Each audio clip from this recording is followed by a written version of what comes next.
100 రోజుల్లో 6 గ్యారెంటీలు అమలు చేస్తామన్న రేవంత్ రెడ్డి ఒకటి కూడా నెరవేర్చలేదని బీఆర్ఎస్ వర్కింగ్ ప్రెసిడెంట్ కేటీఆర్ మండిపడ్డారు.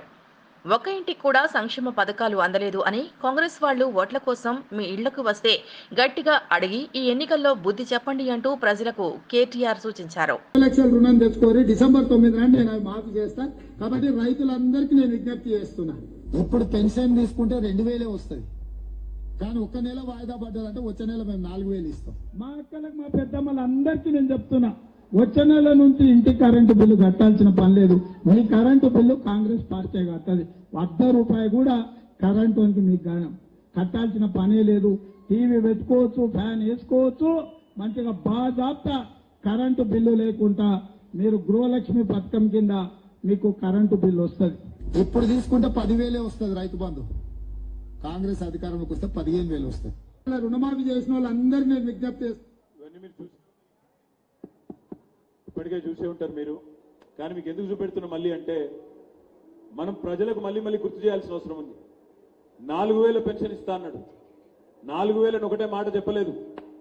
కేసీఆర్ ఒక్క ముసలమ్మకి ఇస్తున్నాడు, లేదా ముసలయ్యకి ఇస్తున్నాడు, మా ప్రభుత్వం వస్తే ఇద్దరికి ఇస్తా అన్నాడు. కానీ ఏం జరిగింది? జనవరి నెల 2,000 పెన్షన్ కూడా ఎగ్గొట్టిండు. జనవరి నెలలో 46 లక్షల మందికి కాంగ్రెస్ ప్రభుత్వం 46 లక్షల మందికి టోపీ పెట్టింది. 2,000 రూపాయలు కూడా ఇవ్వలేదు. 4,000 సంగతి దేవుడు ఎరుగు, 2,000 కూడా ఎగ్గొట్టినోడు రేవంత్ రెడ్డి.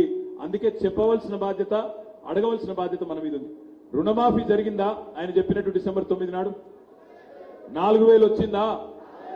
2,000 పెన్షన్ పోయి 4,000 ఇస్తానడు వచ్చిందా? ముసలమ్మకు ముసలయ్యకి ఇస్తానడు వచ్చిందా? 10,000 పోయి 15,000 ఇస్తానడు వచ్చిందా?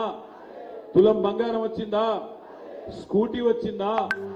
ఏది జరగలేదు. కాబట్టి నా విజ్ఞప్తి మీతో, ఈ మాట మన వరకే పెట్టుకోకుండా, మనది మనమే చెప్పుకోకుండా 10 మందికి చెప్పవలసిన బాధ్యత, 10 మందికి గుర్తు చేయవలసిన బాధ్యత.